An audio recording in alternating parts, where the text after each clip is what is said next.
We know that God is going to do something supernatural in your now, and he's also going to do something supernatural in your future. So don't be discouraged by what you see now, because God is working on your behalf in the unseen. God bless you, Minister Britt.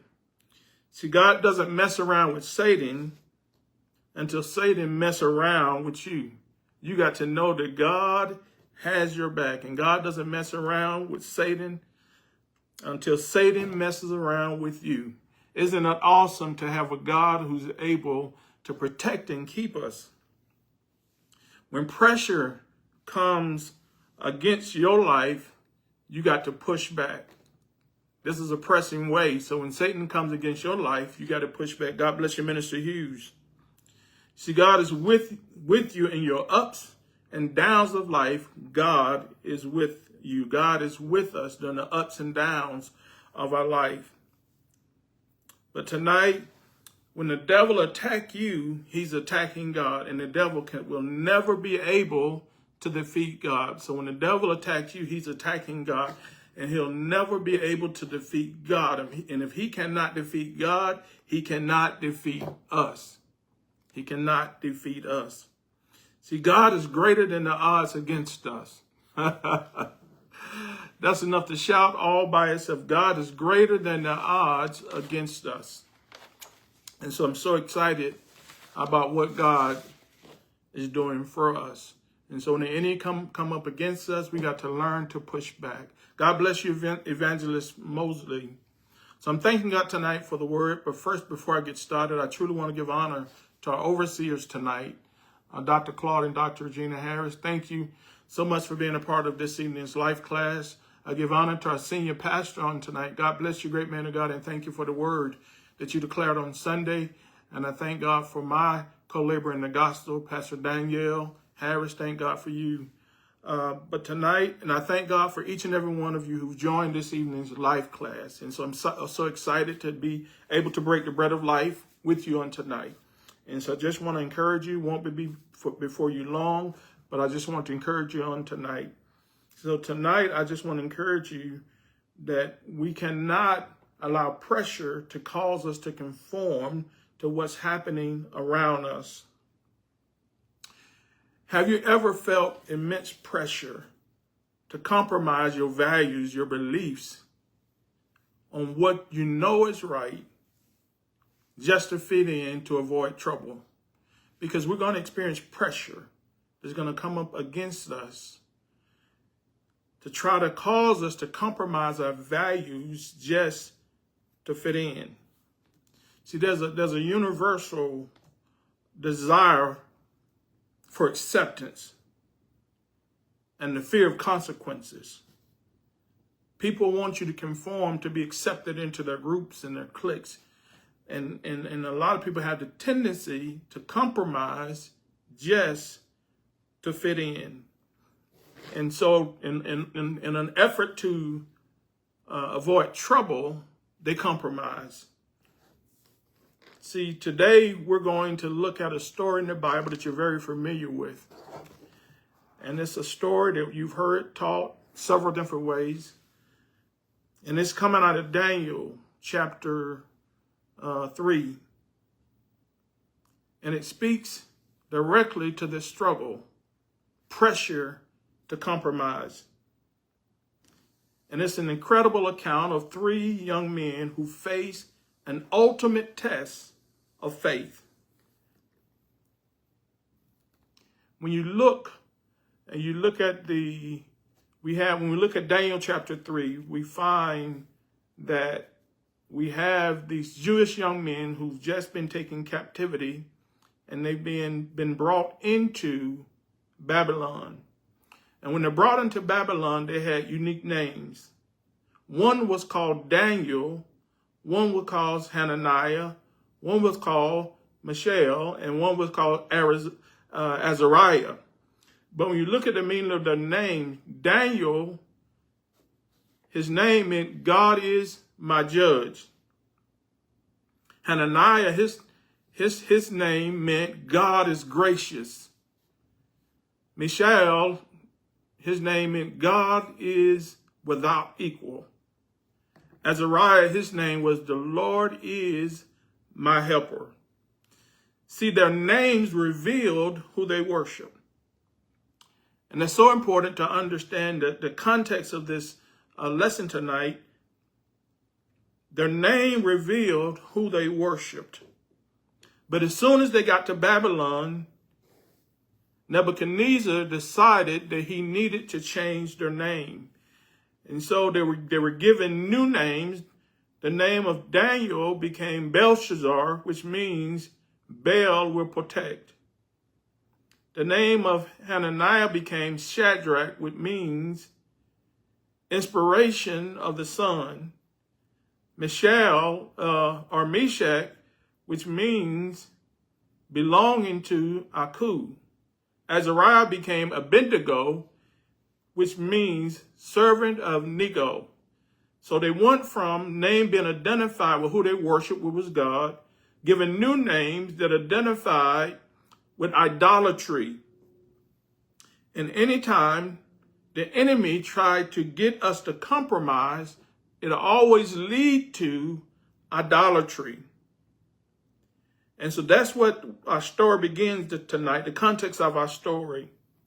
So our class, the title for our lesson tonight is going to be, If You Don't Bow, You Won't Burn. If you don't bow, you won't burn. Put that in the chat tonight. If you don't bow, you won't burn. And tonight, this revealed a profound truth that they experienced in this particular context tonight. It speaks to God's faithfulness when we stand firm. If you don't bow, you won't burn. So I want to set the stage tonight.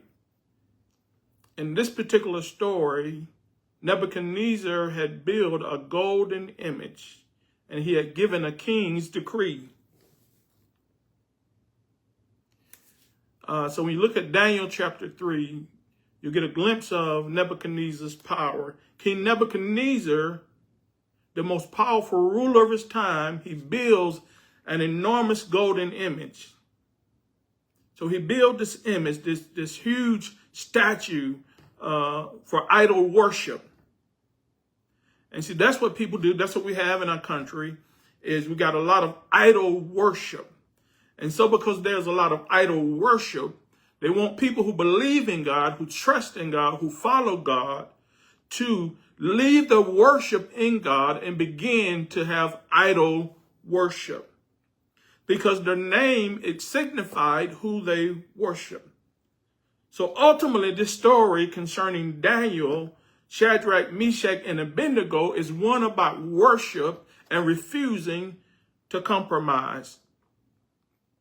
So Nebuchadnezzar, he commands everyone in his vast empire to bow down and worship. To worship this statue at the sound of music. This wasn't just a suggestion, it was a raw decree with severe consequences. Because you know that when a king decrees a thing, it has to happen. And so Nebuchadnezzar decreed that when you hear that music play, fellas, you better bow. Because if you don't bow, I'm going to take your life. Well, how does that apply to us today? In the modern day, golden images, societal pressure, is popular ideologies, it's career advancement at any cost.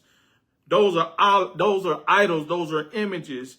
The fear of missing out and compromise, those are images. Anything that demands our ultimate allegiance and compromise of our core beliefs is an idol. And so we have a lot of things that's trying to vie for our attention as an idol to take our attention away from the God in whom we worship. That's why it's so important that we remain focused, that we remain vigilant in our worship of God, because if not, we yield our attention to idol worship. So in Daniel chapter 3, verses 6 through 7, the king, he gives the consequences for disobedience. He says, whosoever does not fall down and worship would immediately be cast into a fiery furnace. That's the consequences. Hey, fellas, if you don't bow down at this image, when you hear this music, you're going to be thrown into a fiery furnace.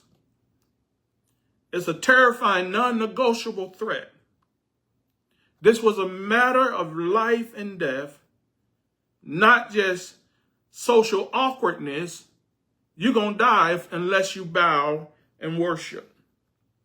And the good thing about Shadrach, Meshach, and Abednego, they were prepared for anything because they had predetermined and developed through intense devotion to the King of Kings. So when the question was ever put before them concerning bowing, they was already positioned to stand in their faith because they had already been developed. They was predetermined, and they was developed through intense worship. So when these challenges came against them, they was already stable. They was already stable. They was already positioned. See, because you cannot wait till the enemy challenge you to get prepared. You have to be prepared before you're ever faced with the challenge. So we're dealing with these men who was already challenged to face their enemies. See, that's some enemies that's going to challenge you that you can't wait till it's time for the battle. You have to be prepared before the battle begins. And so he gave them non-negotiable threats. It was a matter of life and death, not just social awkwardness. And in Daniel chapter 3, verses 8 through 12, there was an accusation given. There were some astrologers who was jealous, and they accused Shadrach, Meshach, and Abednego. Because anytime these fellas, they had power and they had authority. And anytime you don't compromise and God puts you in a position of authority, there's always going to be opposition when you refuse to compromise. There's always going to be opposition because God will set you in a position of authority. And because you refuse to compromise, there's always going to be opposition. I remember one time there was a mother in the church and she was testifying. She said, I ain't had no problem all week long. And I said something. I said, well, it might be because you haven't been living right all week long. Because I'm a firm believer, and I know you are too, that when you live for God, you're going to face opposition. When you live for God, you're going to have conflict. That's a part of the relationship of walking with God. You cannot live for God and not have conflict. That's why he lets us know that because he suffered, we're going to suffer likewise. If you find someone who's not dealing with some level of conflict, that means they've been compromising in their walk with God. So they had favor and authority. And anytime God's put favor and authority on your life, you're going to have opposition and you're going to have conflict. So these astrologers, they was jealous of Shadrach, Meshach, and Abednego. See, they highlighted that these Jewish exiles who were in position of authority refused to obey the king's command. In other words, they was looking for an opportunity to turn Shadrach, Meshach, and Abednego in to King Nebuchadnezzar. They told him they refused to obey your command, king. And this was a direct challenge to Nebuchadnezzar's authority and ego. So Nebuchadnezzar, he had an ego. He was pride. He was prideful. He was arrogant. But these three young men, they refused to bow. They took an unwavering stand. They said something that was powerful. They said, But if not, the king's fury and a demand in Daniel chapter 3, verses 13 through 15. Nebuchadnezzar, he's furious. He gives them a second chance, but it's really a demand for immediate compliance. See, people want to challenge you to compromise. They want to pull you into stuff that you shouldn't be involved in. And so when you make a stand for God in any place, anywhere, then you're going to have immediate opposition from people who want you to bow. Nebuchadnezzar, he challenges their God. He says, what God will be able to rescue you from my hand because you refuse to bow? What God will be able to rescue you from my hand? See, when you don't compromise, your enemy becomes enraged.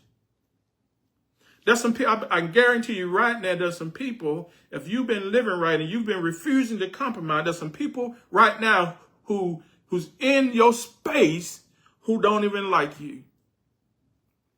Because when you refuse to compromise, you attract opposition to your life.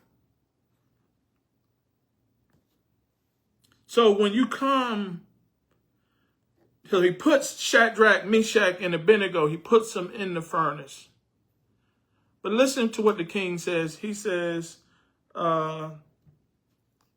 They tells the king, if we are thrown into the blazing furnace, the God we serve is able to deliver us from it. That's a powerful and profound statement. If we are thrown into the blazing furnace, the God we serve is able to deliver us from it. And he will deliver us from your majesty's hand. So in verse 17, they declared that God's ability to deliver. They didn't question God's ability to deliver. They had trust and faith in God's ability to deliver. See, true faith says that even if he doesn't, I still will not bow. I know that he's able to take me out of it, but even if he doesn't, I still will not bow.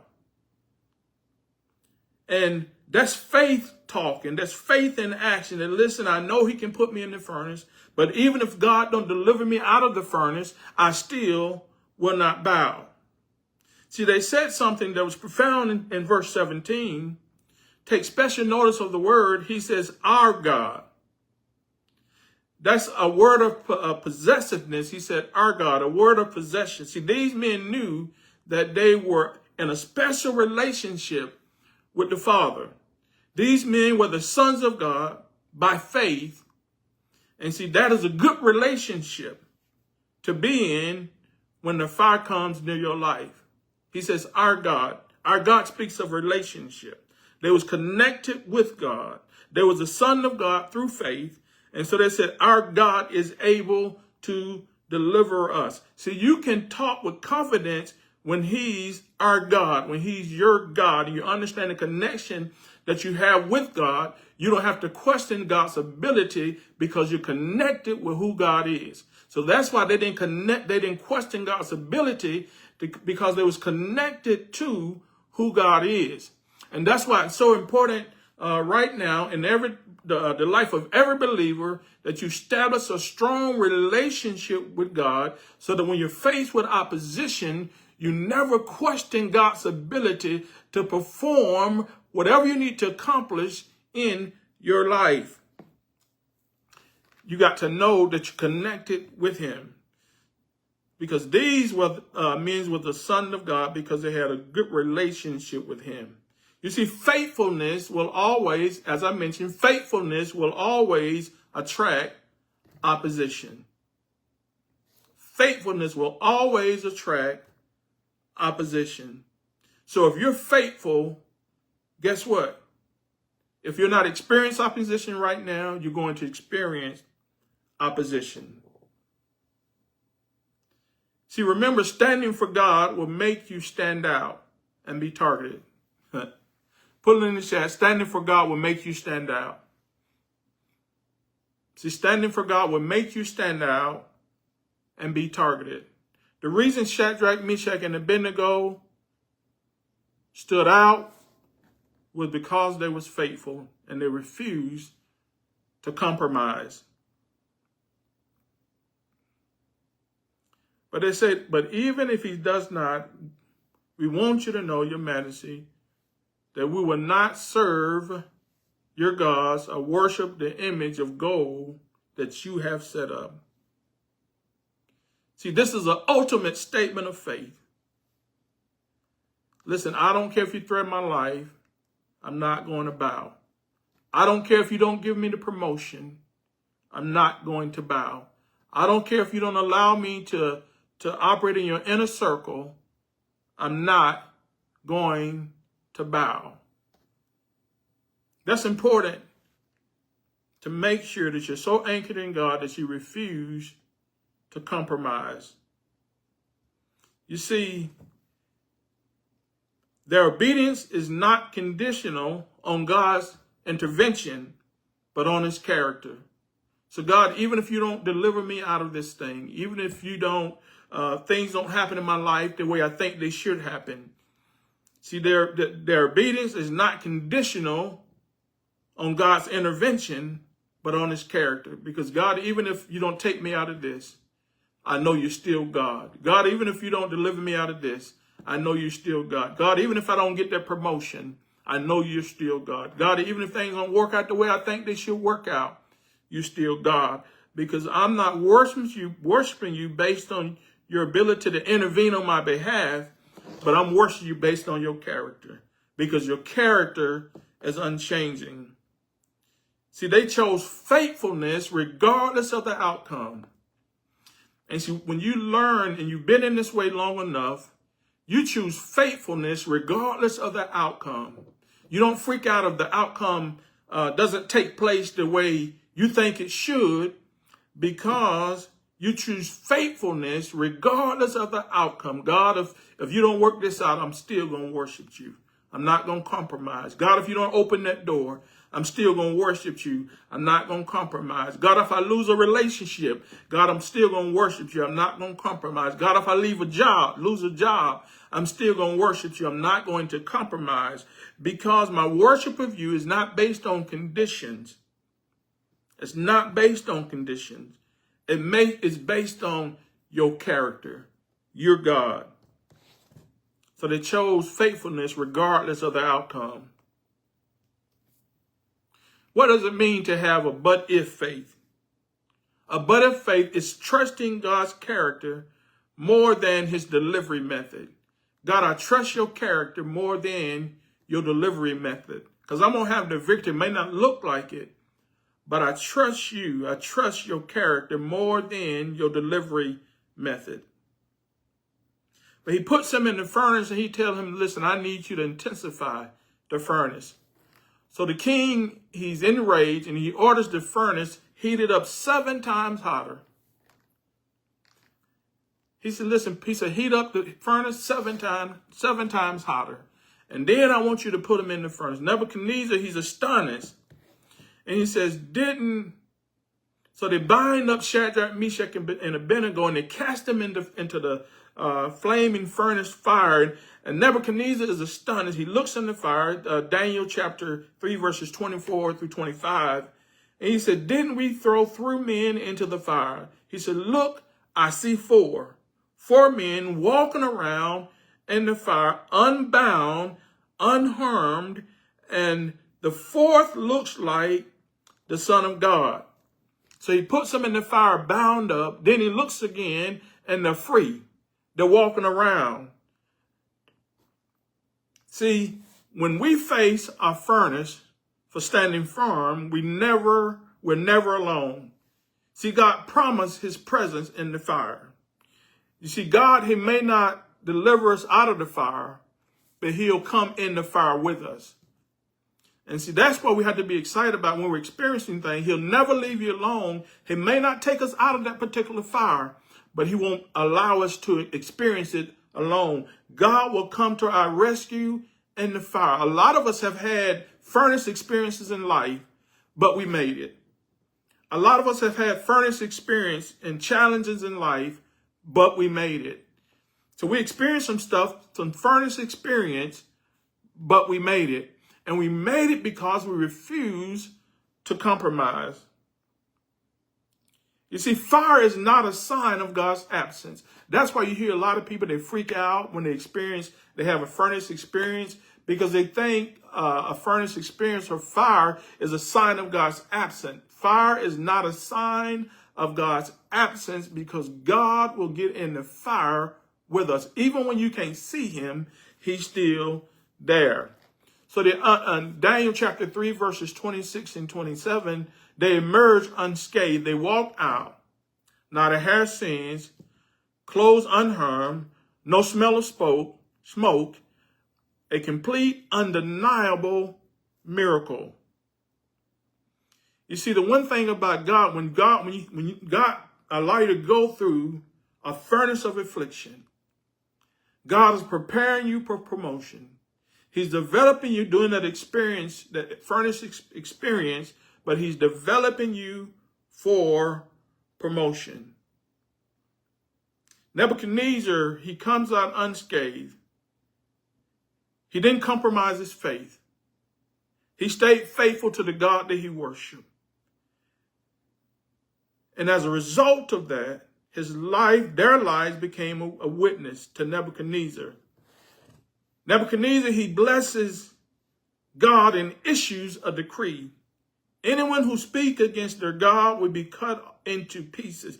You see, when we refuse to compromise, our life become a witness to those who's looking upon us. There's some things that you go to and remain standing that those who are around you cannot say anything, but it's God. God bless you, Sister Dallas. I enjoyed you on Friday night. Nebuchadnezzar, he acknowledged that no other God can save in this way. That's what happens when we don't compromise and people see us facing challenges. They get saved because there's no other God can do and cause them to go through what they've experienced. Their faithfulness led to a powerful testimony and the king's recognition of one true God. The thing that we have to continue is to never compromise. If you don't bow, you won't burn. Burning is not always a little fire. It can be the burning of regret, the burning of conscience, the burning of lost integrity, or the spiritual burning of separation from God. By refusing to bow, to compromise, they were protected from the ultimate burning, spiritual destruction, and the loss of God's presence and favor. See, God's protection might look different for us.